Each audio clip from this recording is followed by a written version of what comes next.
This tank destroyer here is the subject of today's diorama. A Panzerjäger 39H Marder 1 Geschutzwagen. The diorama will feature the tank in an ambush position. But first things first, let's clean up this mess before moving on to the next step.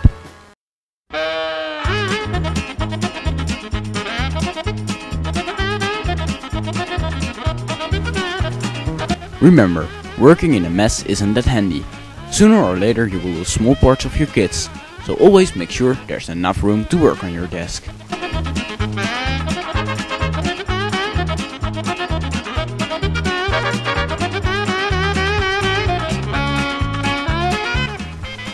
And as you can see, the desk is good as new and ready to go. Now that's out of the way, let's get to business. Okay, let's get started on the diorama. This is the box we're gonna use. First off, I'll start with taping off the edges of the box. Just try and do that nice and straight. And done. Now I get the marker in place and mark its position on the box. I will also place a tree in the final diorama, so I'll just place it right now to check where I have to modify the terrain. Okay, let's get rid of the tree and start painting. First I paint the terrain brown where the tank tracks have been. For that I'm using Citadel color Graveyard Earth. Next up is green, which in fact covers the rest of the box.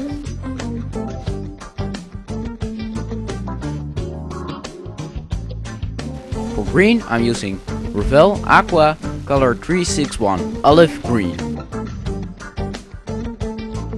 So, while I'm at it, here are a few quick tips for painting the underlayer of a diorama.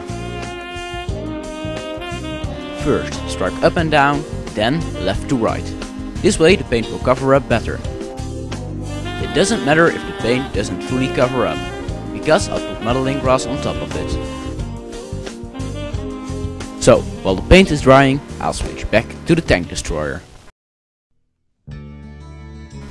What I'm going to do now is apply some weathering effects to the tracks and the suspension. For that I'm using Tamiya Weathering Master.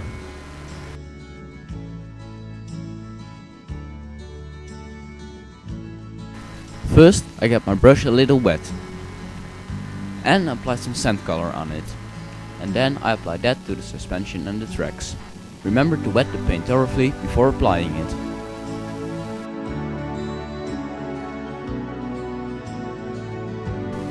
Now I do the exact same thing with the light sand color, which is actually darker than the regular sand color, but who cares? Just repeat this step on both sides of your model. For the next step I need a sand colored piece of chalk, like this one. Then I scrap it with a piece of metal to get some dust for the weathering. You can see it lying on top of the weathering box now.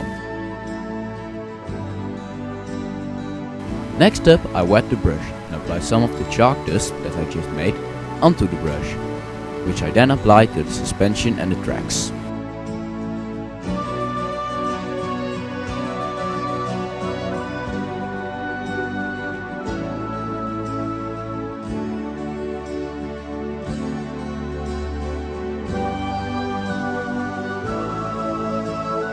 For the final step in the weathering process of the tracks and the suspension, I need chalk again. So, I scrape some of the chalk off to create a nice little sand texture.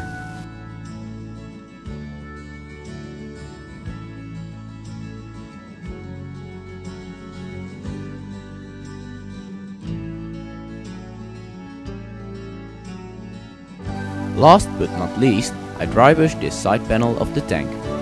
For that I use the colors Afrika Brown, Revell Aqua 17 and of course Olive Green, because that's the same color I gave to the terrain of the diorama.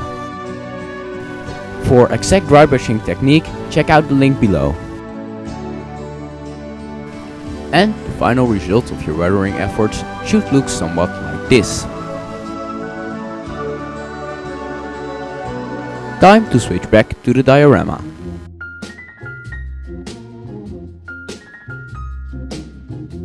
For applying the grass, I use a mixture of water and glue in a plastic spray bottle. And then I just spray that all over the diorama. I just spread the glue with a brush, and then the time has come to put grass on top of it. For the grass, I use a mixture of regular grass, forest grass, microflakes and wild grass, all made by Bush.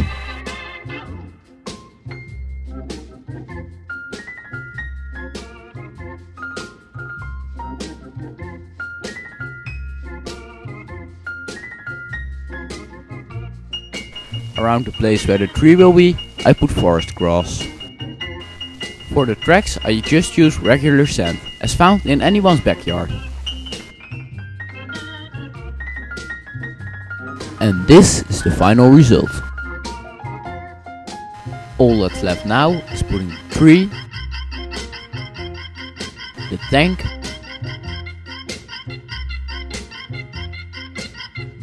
and the scenery in place.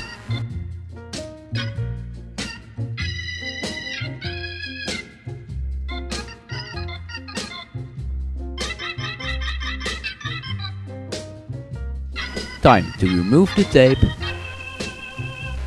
sit back and enjoy. Louder. Der Tag liegen heiß, ohne Eisgas die Nacht. Bestaubt sind die Gesichter.